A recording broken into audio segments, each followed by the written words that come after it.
When I stopped hiding and I started saying I'm in bike shorts and like I don't wear bras and I'm super awkward and that Zoom background's backwards, like whatever it was, like mistake, instead of like agonizing over it or trying to prevent it from happening, I realized that actually it's so real that people go, whew, she's human. And the other issue here, and this is really important, a very specific tip for both dates and interviews. Are you ready? It's going to surprise you. A 2014 study found that an internet delay of just 1.2 seconds can make people perceive you as less friendly. Just let that sink in for a second. Because of a small tech delay, you as a person, as a human, can be interpreted as being less nice. And so in a new world where we're all having online affairs with Zoom, it's never been more important for us to know how to read people and how people read us. Understanding what signals we are giving the person at the other end of the computer can be the difference between nailing that job interview or being unemployed, between finding a love interest or staying single, between connecting deeply with someone or appearing disconnected from them completely. But don't fret, today's guest, founder of the Science of People, a human behavior research lab whose mission it is to crack the code of human behavior, is here to teach us how to do just that.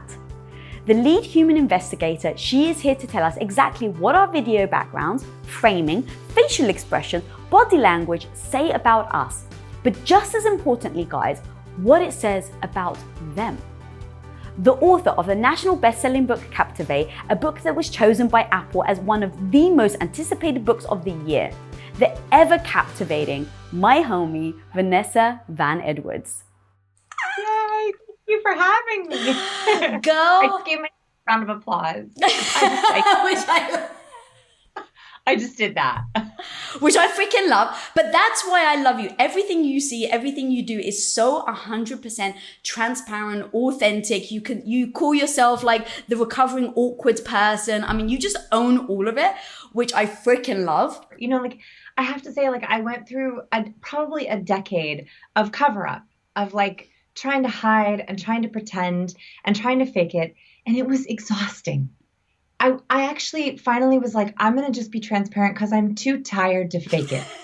And who knew? Who knew that would be a game changer in my career and my relationships? Like, I wish I could tell you, I woke up one morning, I had a Brene Brown moment, and I decided I'm going to embrace my vulnerability. I'm going to be transparent.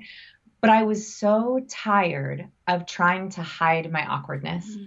I was so tired of trying to pretend being an extrovert to be likable. And so I was like, I'm done. I'm just done. And I think that came from this weird cycle. I don't know if this ever happened to you where you try to be something you're not. So you try, like for me, I try to be a fake extrovert, outgoing, right? You fake being an extrovert, you fake being outgoing, you show up at a networking event or a party, and people don't even like that. And then you're like, wait, I'm trying to be something I'm not, and people don't even like that. So what's the point? And what actually was happening, I didn't realize this till many years later, is people could sense that fakeness. And research shows that we can smell out a fake smile. We can sense a sense of cover up or hiding something. We're actually quite adept at spotting lies, at least intuitively. And so I think the relief was actually, I'm so ready for something else. I love that. And this something else has led you into writing Captivate, which is like honestly one of my favorite books on the planet, and you already know this.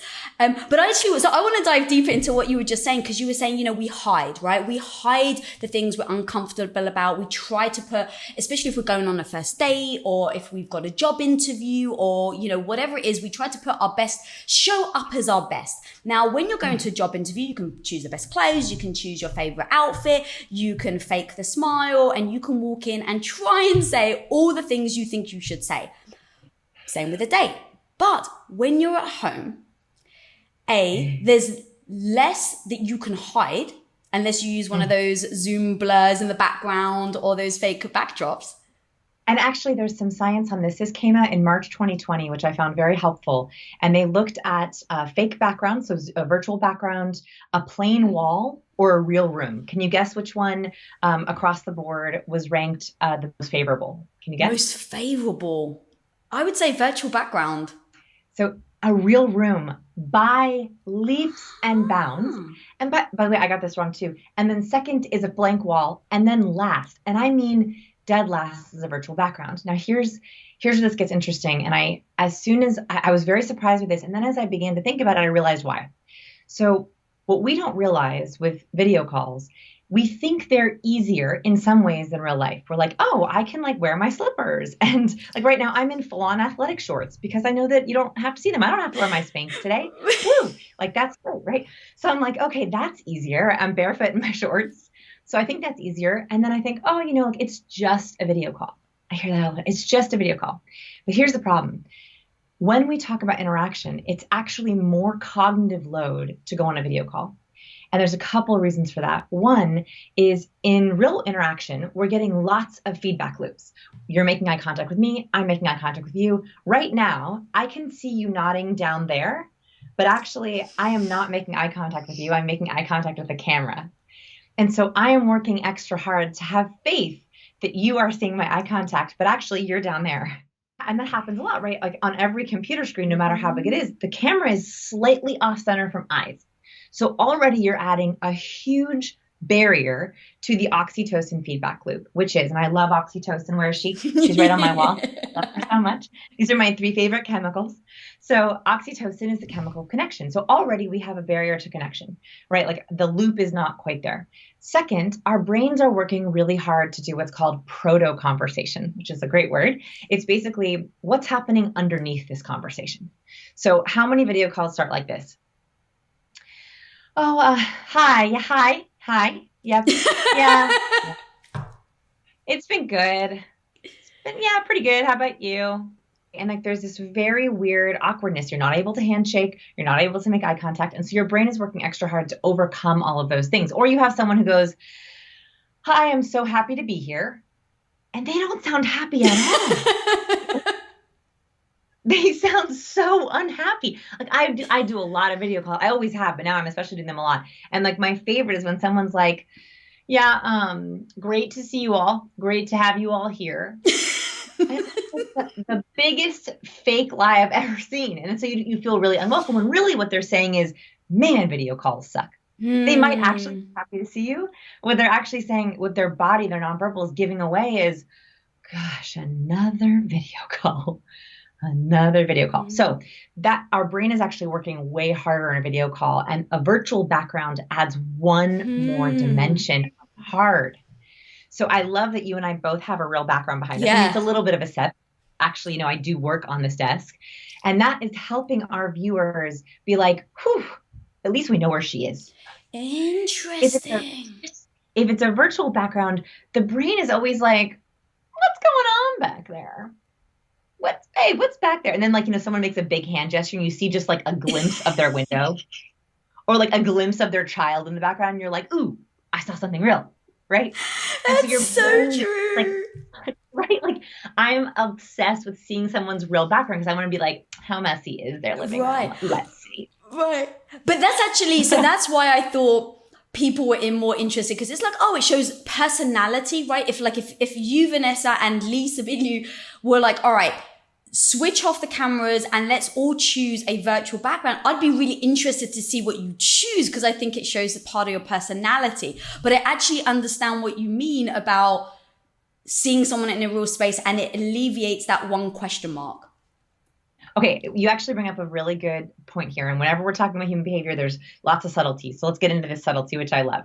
So you said something super important, that my choice of a virtual background is a lot about my personality, right? So there's 2 things at play. One is that your real background is saying things about your personality. Maybe not by choice, maybe by choice. Like you're surrounded by superheroes, which empowers me, which primes me, which tells me a lot about you. But a virtual background can also be moments of humor. It can also be moments of welcoming. So I have 3 custom backgrounds that my team built for me. The first one, because occasionally I will use them in the right setting. So I have one that looks like Do you have them now? Right. Can you click them on? Yeah. This is my branding one. Okay. All right. See it? Okay, ready. Oh, all right. Very, very good branding. Yep. And here's my next one, which should be fine, which is just a lab. A lab. Okay. Lab. Definitely you. Yeah. The next one, can you see what this is? I'm on The Bachelor. Oh my that okay, so it really does show you your different personalities. Yes, and also I will often not use those for an entire call. So I'll use them to spice up a call. I might use them in the very beginning to make someone laugh. I might use them after a break if I'm teaching. And so I think that Zoom background should be reserved for like attention moments. Like I want to engage, I want to teach something, but otherwise if you can, a real room is worth it. Okay, that's amazing. And for someone like if I'm looking at your room, it's very interesting, right? It's like, oh, what is that saying about her? I see serotonin behind her. I see dopamine, right? Like I get exactly who you are by these three photos that you have behind you. But what about like if I want to give a certain signal. So let's say I'm going for a job interview. I don't know if it's a great idea to have this background or a terrible idea because they're going to be like, oh my God, she's got Wonder Woman in the background. She's a child. I'm not hiring her. What do I have to know about my background? What do I have to consider being the person that wants to give across a certain characteristic? Yes. Okay. So there's a couple things here that I think I don't agree with the average person on this. I think that I'm going to give some weird advice, which is I think that interviewers are doing hundreds, if not thousands of interviews right now. They are so tired of having the same interview with the same gray wall background or the same boring green screen background. And so on the one hand, I actually think that your background can be a way to differentiate yourself. So you might have an opportunity there to be like, I can show, not tell. Maybe there's something about my work or my personality, okay, yes, you have a Wonder Woman doll behind you, and maybe someone will think that's childish, but maybe they'll actually remember that. Or they'll say, I wonder why she chose to have that. I guess like that's sort of her superpower personality. So you can use it, I think, as a way to wake up the brain. The other thing you can do is use it as a teaching material for you. So if you know that in the interview, you're going to be talking about a time where you experienced hardship, right? Like things like that come up all the time, or a previous company you worked at, or your university. Why not have your degree behind you? Why not have a picture from a trip that you did that you organized yourself? Why not have an award that you did? I don't know if you can see it, but like this is one of my YouTube awards. And actually, you're from Tom's podcast downstairs in my other film studio. I have my Impact Theory Awards. That's amazing. Yeah, they're in my office. And that's great. And people bring them up and talk about them. Also, you're going to have in an interview, no matter how structured it is, a little bit of banter, right? Mm-hmm. And if you're worried about small talk, your setting, I call these context cues. Context cues are the perfect conversation starters. So instead of, how are you? Don't ask that one. Where are you from? We've answered a million times before. You can say, oh my gosh, that's so cool. That's Wonder Woman. And what's that little pink doll? Is that anime? Is that manga? Right? We can talk about, either they can talk about your background or you can talk about theirs. And so I have like all kinds of weird props like in my office that I'll bring up randomly in different things because I know that it's going to give us a context cue. So I would say your background is actually a hidden asset. I love that perspective. And the question actually is that little teddy that you just held up. Did you already have it? Like how much should you dress, quote unquote, your background versus no, this is the real me? Like, do you think that I'm always the person that's put your honest foot forward because at least they're judging me on my honesty. And if they don't like Wonder Woman, then to be honest, screw you. I'm not coming, then we don't mesh. You're not. Yes, yeah. yes, exactly. Okay. So just like, would you consider it fake or lying if you put on makeup before a job interview? No. In fact, you're getting for a job interview, you're highlighting your best features, right? Like you're not showing up as you wake up in the morning, right? It's the same thing with your background. Yes. Is it more authentic to have your living room as it was this morning after breakfast or like before you went to bed? Yes, that could be considered more authentic. But it's the same thing of not waking up and then hopping on a video call. Yes, that's more authentic, but it's not putting your best self forward. So yeah, I say your house is your other face. I mean, truly, yeah. Right? Like now your Zoom background is an integral part of your first impression. We talked about first impressions, I think, in our last interview, and now we've added on a layer. Your first impression is your nonverbal, it's your facial expressions, it's your voice tone, it's our symbols or our emblems, and now it's also our context cues. What about your Zoom background? What is that saying about you? If you're super conscientious, I highly recommend putting a bookshelf behind you with your true favorite books, authentic favorite books, color-coded. right? Like, what a better way to show that you're highly organized with what you really read. Or let's say that it's your family home, you're in the dining room, and you do have two kids. Maybe you have one piece of their art, and then maybe your degree on your wall, and then like a beautiful plant that you have been, growing from a seed. Those are all great context cues, and they're still you, but it's like putting makeup on your house, and it is just as important as your face. I love that. And I actually want to go back to something that you had said, like below, right? Because a lot of us now, we only see from the waist up. A lot of the time, yeah, I'm like wearing shorts. I've got flip-flops on. Sometimes I've got like my bikini bottom on if I've just been outside trying to get some vitamin D. But the thing is, it does affect how I feel, which means that it affects how I show up on a call. So part of me is like, should we completely dress up in moments that we want to really influence our perform? I don't like to say performance, but the way we show up. Yeah, there is science on this. They found that when they put people in lab coats, even when they're not doctors, they're not researchers, they act more professionally. When people dress more formally, they rise to the occasion. So I think there's a fine line here is, yes, like for example, I'm wearing my athletic shorts, but I'm wearing earrings, which I don't ever wear unless I'm on video, right? I'm wearing a bra for you, Lisa. Like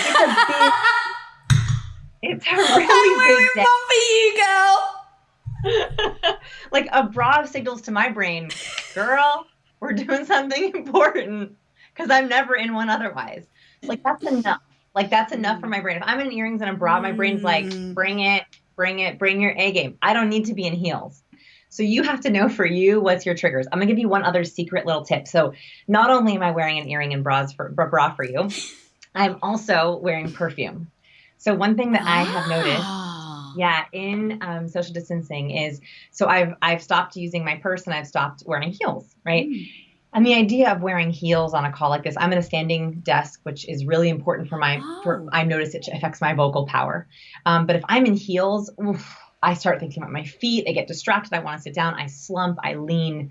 So I was like, what's another thing that I haven't been using? And I realized I haven't worn perfume in so long. I don't go out. So now whenever I do podcasts or webinars or trainings, I always put just a little bit of perfume on my pulse points for me, just so I can feel like I've brought my A game. And smell is so important for our creativity and our learning. It's why hotels spend... Oh, sorry, hang on. This guy's come outside my window with...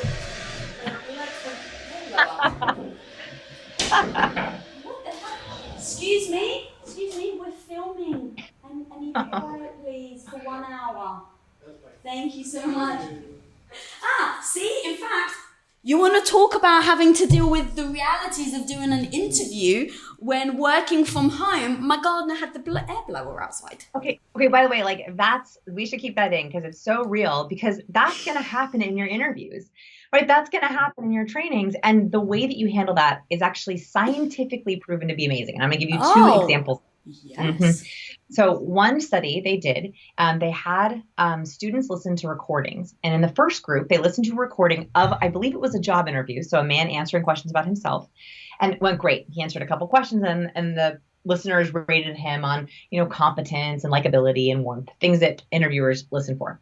In the second recording, it was the exact same recording, exact same man, but at the very end of the interview, he spills his coffee. You can hear him spill his coffee, and he ruins his suit.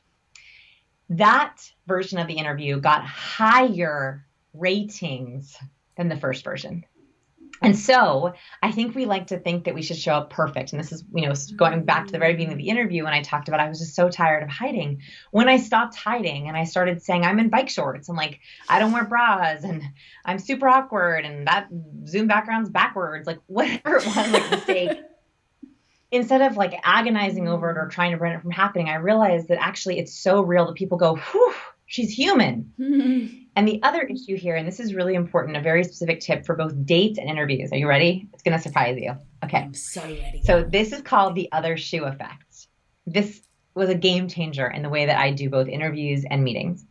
So the biggest worry for people on dates or on interviews is the one bad thing about their past. And everyone has a perceived one bad thing about their past. Maybe for someone, it's a bad relationship. Maybe for someone, it was getting fired from a previous job or a bad grade or whatever it was.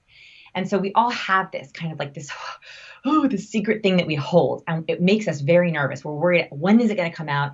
Is it going to come out? Is it going to be a deal breaker? So not only does that make us nervous, the other person also is thinking, what's wrong with this person? And this is called the other shoe effect. In other words, when is the other shoe going to drop? And so in a really good date or a really good interview, the longer the date goes on, the more the other person is thinking, what's wrong with this person? Why is he single? Why is this person not hired? And they get very distracted by that. And you go, oh God, is that thing going to come up? Is that thing going to come up? Is that thing going to come up? Should I bring it up? Should I bring it up? Maybe I shouldn't bring it up. And so when that disclosure, whatever that disclosure is, comes towards the end of an interview, the interviewer rates that interviewee worse. When it comes up at the beginning of an interview, the interviewer rates that person better. In other words, if you have something that's making you very nervous, you're better off just dropping the shoe. Not like right when you get on the Zoom call, but in the first, 10 to 15 minutes, or I would say the first half of the interview, you are actually better at proactively dropping the shoe, so to say, because it's going to come out and at least it's not going to distract them from your charisma. Oh my God, that's amazing. I really love to live in the world that is versus the world that I wish it should be. And so you were the one that actually told me that stat that I read at the beginning, that the internet can have a 1.2 second delay, can actually perceive you as less nice. And so I really want to talk about that because it's really like, I wish it wasn't true, but I live in the world where it is. So now I want to go, okay, Vanessa Van Edwards, help. How on earth do I compensate, let's say, for that 1.2 second delay? Because if I'm not being perceived the way I want to, now I need to know, how can I accurately be perceived the way my intention is? So how do I compensate that? Yeah, so two things here that we should be very aware of in video calls. Again, the way that it really is, not the way that we wish it could be, which is first what you mentioned, that a 1.2 second delay makes you seem less likable. And the reason for this, by the way, is because our brain is, again, trying to read the other person. So if I make a joke and then I don't see you laugh until delay, I'm like, oh, and then that's a delay. And so it's the problem is it creates incongruency where my face and my words aren't matching. And so that makes the other person feel like you're lying. That's what happens. You have this incongruence in your face. So one is I'm a big fan of, if it's really delayed in the first few seconds, I say, hey, let's just hop on just audio. There is no reason that you have to stay on video. And you're actually doing yourself and them a huge favor of getting off a bad video stream. So that's the first thing. The second thing is, if you're going to do that, if you're going to stay on video because you have to, know that there's a delay and then slow down your speaking pace. So I'm a very fast talker, but if I know I'm on a really big video feed, I think I'm slowing it down so you can kind of see how that goes. So a couple weeks ago, I did a presentation for about 17,000 people, and I knew there was going to be a big delay. And I had translators going. So it was going out to 17,000 people in probably about 10 countries. It was a training for Amazon. And I knew that they were simultaneously translating me. And so I immediately, I thirded my presentation. So it was a lot shorter. I had less to get through. And I worked really hard on just slowing down my pace. Still being natural, but just slowing it down. Taking more pauses to think. Taking more pauses to make my point. And this really helps. Now I'm going to go back to my regular speaking speed. This really helped align my words a little bit closer with my nonverbal. So if you're going to do that, at least slow down. The second thing is, and this is so weird, the other reason why we get Zoom fatigue, and Zoom fatigue is real, right? Like video calls take endurance and stamina. You have to train for them just like you do a marathon or lifting weights. One of the reasons for this is because it triggers the fear part of your brain, and a very specific part of your brain. And that's because when we are on video call, now Lisa and I both have a good setup. So Lisa and I are about, I would say, Lisa, I'm about maybe 2 feet away from my camera. How far are you from your camera? Yeah, about 3 probably. Close to 3. Okay, perfect. So total, we're about 5 to 6 feet away, which is perfect because this is a study of proxemics. Proxemics is the distance between people. And there are 4 different zones of proxemics: the public zone, the social zone, the personal zone, and the intimate zone. So 5 to 6 feet away, perfect. That's called the personal zone. When you're chatting with someone, you're getting to know them, you're safe with them, you're in that personal zone. When you're in an intimate zone, you're doing one of two things. One, you're about to kiss, or two, you're about to get in an argument or a fight. So when people get really heated, have you ever seen guys like, what? And they get really close to the camera. That was probably a horrible visual. I apologize for everyone watching. That was amazing. Like they tilt their chin like that, like that. And then they like get really close. And then like you see guys who are like this close and you're like, are they going to make out? About to argue with each other. And that is because as a territorial cue, we get really close. So we're trying to threaten the other person. So if your camera's set up where you're really close to the camera, like your face is in it and you can just see your face. Yeah, it triggers. Isn't that uncomfortable, Lisa? I don't know, because it's you, not as uncomfortable, but if it was a stranger, you want to make out. I love you. This interview is going in a totally different direction. But the thing is, in fact, I actually want to stop this right now though and say, we connected just now because we're good friends, because we just did that. We both leant forward, we made a joke. Like, I actually really felt super connected with you just now. So I know you were probably saying about it being threatened, but going back to the kissing, I actually felt like me and you were just very, connected and intimate in like the most beautiful way. Yeah, I totally agree. And it can go either way, right? So if you're on a work call, it often will go the negative way, right? Like it's like you don't want to be that close to your colleague or your boss. And so the reason I say this is a really easy fix is you just need to make sure, and I if we can, like everyone should be showing like at least this much of their body, right? So like a little bit more of your chest and shoulders so you can see shoulder movement, so you can see the top of hand gestures. Like I don't need to have your hands in the shot all times, but at least when you're making a gesture, you can kind of see it. So not just this, because you're actually triggering the other person's fight or flight when you do that. That's fascinating. Makes complete sense. Talk to me actually about hand gestures, because I think it was you that told me the study about TEDx. And so if you can quickly explain that, it's so fascinating. That stuck with me when I heard you say it, and why it's important. Yeah, sure. So that was our study. We wanted to know if hand gestures matter. And one thing that the study research is very clear on is that visible hands make us feel more relaxed. So I start every single one of my video calls the same way. And please do this, whether it's a job interview, an online date, a call with your friends. I start every single video like this. Hey, morning. Good to see ya. Hey, team. And the reason for this is because from our kind of evolutionary instincts, when we see a stranger, we want to know if they're carrying a rock or a spear. And so if you see my hands empty, it's like I'm a friend, not foe. And also a hand is an intention cue. We use our hands to point. So when I point there, you really want to look there. We use our hands to greet someone, to wave or to handshake. And also they are our deadliest weapons. So we are very aware of where someone's hands are and what they're doing. So I always knew that visible hands were important. And I noticed that most TED speakers, the best TED speakers, they come out on stage the same way. They usually walk onto stage and they show their hand, friend. The second thing that we discovered in our study was that they also are using explanatory gestures. So they're speaking to their audience on two tracks. They say their words and they outline them with their hands. So for example, if I were to say, today I have a really, really big idea. It's huge. Your brain is like looking at my fingers. You're like, what? Like that doesn't look very big at all. And that's because your brain looks to hand gestures to get confirmation, explanation, highlight. And so when you're in a video call, if I'm really close to the camera and I'm making gestures that are really important over here, your brain can't see them. Versus when I'm here and I'm saying, Lisa, let's talk about 3 different phases. So phase number 1 is this one. And phase number 2 is this one, phase number 3. You immediately can follow exactly where I am, and it lightens your cognitive load.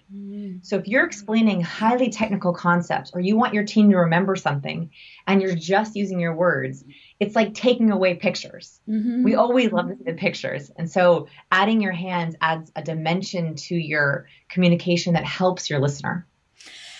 That's so fascinating. I am like going to be the beast on Zoom after this meeting, after this interview. So talk to me then about dating online. So if you're just starting to date someone, right, it's you have the like, first date, they say you shouldn't sleep with someone on the first date, right? Rules of the second date. So there's like these unspoken or spoken rules that people choose to follow or not. Online, it's a whole freaking new game because there's no opportunity to then see that person in real life, at least right now. So what are the things that people should be looking for, bearing in mind? When do you take the camera to the bedroom? Like, all of this is actually real that I wouldn't even have a clue where to start. And that's not because I've been married, but because it's such a new world. Yeah. So here's the good news. I think this is the best opportunity for dating that's come since dating apps. And the reason for that is because we've thrown out all the rules. You can't go out to dinner. There's no in-person meeting for a long time. You can't test physical chemistry for a long time. You get to create your own rules. Now, this is only going to last for the next few months. I think that actually rules are going to be norms and rules are already being created, but we have this very magical window where you can create your own rules. And so what I want you to think about here, and this is what I've been talking to all my dating students about, is you should create your dating rules based on your personality. So if you're an introvert, you want to pick rules of engagement that work for your personality. If you're an extrovert, you want to design rules of engagement that work with your personality. So I'll take a really easy example. So let's say that you're an extrovert and you are desperately missing people. You can make it so that you immediately find a game app that uses a little bit of video. So as soon as you meet someone on a dating app or you're introduced to someone, you can say, hey, one of the first things I like to do with people to get to know them is play on this app. And that way it's very extroverted, it's very expressive, it's very engaging, and you're hopping on video right away. So I know a lot of extroverts tell me, I kind of know within the first few minutes of being on video, I don't want to spend 5 days chatting. I'd rather just hop on video. Cool. Create that as a rule of engagement and find a way to make that natural. Hopping from dating app to video call, big jump. Hopping from dating app to game app, less of a jump. Hopping from dating app to sending a video, and now I'm getting to my introverts. So let's say for introverts, you're like, ooh, a video call is too much, too fast. And like playing a game app, not a chance. I wouldn't even do that with my closest friends. But typically introverts like to observe first or have prepared social interactions. So you might be better off leaving very short video messages where you're controlling the lighting. You can refilm it as many times as you want. It's very short. And so, for that one, your rule of engagement is pretty much on the first day. If you're interested in someone, you pop open your app and you're like, hey, just wanted to say hi and can't wait to get to know you. Talk to you soon. Bye. That's it. In the hopes that they will also send one back. And if they don't, that should tell you something about them. And if they do, that should tell you something about them. So you get to create your own landscape here, whether that's gaming apps or sending a video or hopping on video. I think that's the exciting part of what's happening right now, and we should be taking advantage of it. That's fascinating. You'd given us some conversation starters, coming on and waving, using your body language. I think that's amazing. But there are a lot of other things that I just find like really weird. Sometimes there's an uncomfortable silence. For some reason on Zoom, it feels worse than when it's in person, because maybe in person you can, go and hug them or, give them a hand gesture or, something like that. But on Zoom, it's kind of like you're just staring at each other. Also, cues when they're not interested, because if there is that, 1.2 second delay that can change the way you're interpreting things. If I'm interpreting you to be uninterested in what I'm saying, how do I know that's actually accurate? Or how do I know that's the internet delay? Or how do I know, okay, they really are uninterested, you should hang up now? Yeah. So that we could talk about that for probably 4 hours, right? Like there's so much in there. But what I'll say is I actually like using aids. So the one thing that new opportunity, right? We're talking like Wild West. You can do whatever you want on these Zoom calls because there is no rules yet, or in these video calls. So for example, it would be weird if you were on a first date and there was an awkward silence and then you were like, hey, I have this box of conversation starters that I brought. Like that would be, they'd be like, what? Like who carries a box of conversation starters? But now, and I do this in my meetings, if you're on a video call for the first time with someone and you're chatting and there's a lull, you can say, hey, I know this is so weird, but I have this like box I've been keeping here for conversation starters. Do you want to do one? people are so much more open-minded now than before because they've never done this before. And so you get to create the rules. So I would have a box of conversation starters right there. I would have a couple of fun props right next to you. I would have like an interesting drink. So like right now I'm drinking water. If I was actually dating, you can bet I would have some interesting drinks. So maybe like a smoothie that I made. And I'd be like, oh, I'm drinking a smoothie. And that gives them a little push to be like, oh, really? What kind of smoothie? Oh, I love creating these really interesting drinks, or like a unique martini. You actually can use your environment ahead of time, which you don't get to do in real life, right? In real life, you have to go to a restaurant, or it's all like pre-prescribed and everyone has the same things they have to order. At home, you can have a fun drink. You can have a fun snack. You can say, hey, do you want to hop on video? We can make tacos together. Like what you can do anything, right? And so also think about like creating learning together, where maybe you watch something at the same time, or you say, hey, I've been taking a sushi making class and I was going to make sushi for myself tonight. Do you want to join me for a virtual sushi date? You should order sushi and then I'll make some, and then I'll show you how I make it. It's a totally different game, and that means you get to be super creative. So what I would say is like set yourself up for success, have props, have conversation starters, have things in your background that people are going to ask about. Like by the way, I'm going to share a pet peeve. This is a huge pet peeve of mine. So I was on a video call the other day and someone had I won't say what it was because I don't want them to watch this, a unique prop behind them. Okay. A unique prop. And I was like, oh, wow, what is that unique prop from?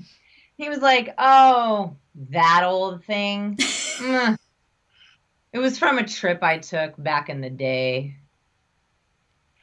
Why would you set someone up to ask a question and then not reply with a freaking great story? So if you have something in your background or on your desk that you don't want someone to ask about and you don't have a great story ready, shame on you. Because that's actually, you're taking away a gift from them, right? Like I saw something in his background. I wanted to learn about him. And then he totally threw it away. And I was like, well, then why do you have it in your background? You shouldn't have that back there if you don't want to talk about it. And if you're tired of talking about things in your background, if you've overdone it on video calls, switch it out, friend. Switch it out. It's like wearing the same outfits every networking event. Switch it up. I love that so much. Oh, girl. I literally could keep talking to you for hours. Everything you have said is so tactical. What new thing are you guys working on? What new study are you doing? How can we, what can we expect? Where can we follow you? Yes. Okay. So now that everyone's doing virtual everything, I just came out with a presentations course, specifically video presentations and regular presentations, like the intermixed. I think that the way that our work is going to go is everything's going to be hybrid. So you might go into a boardroom and 4 people will be there and 10 people will be on Zoom. Or you do your entire typical sales presentation all over video and slides. Or you meet with one client and one client's on the phone. And so this is the first time I've ever done a course. We literally just launched it last week on presentation skills, in person, virtual, and hybrid. So definitely check that out. And then I'm working on some very big new research that I'm hoping will be published maybe in a couple seasons, but I'll keep you posted on it. And we're everything always at scienceofpeople.com, and our YouTube channel is Vanessa Van Edwards. Amazing. I can't wait to see what you've got coming up, girl. You know I freaking adore you. Support everything that you do. Guys, honestly, drop in the comments below actually which tip and tactic you found the most impactful, because I'm super curious. She gave so much freaking gold just now. Like there's so much there. Honestly, we've entered a new way of life, a new way of doing things. Your spirit, your takeaways, your tactics are all so beautiful and is needed in the world today. So girl, thank you so much for coming on.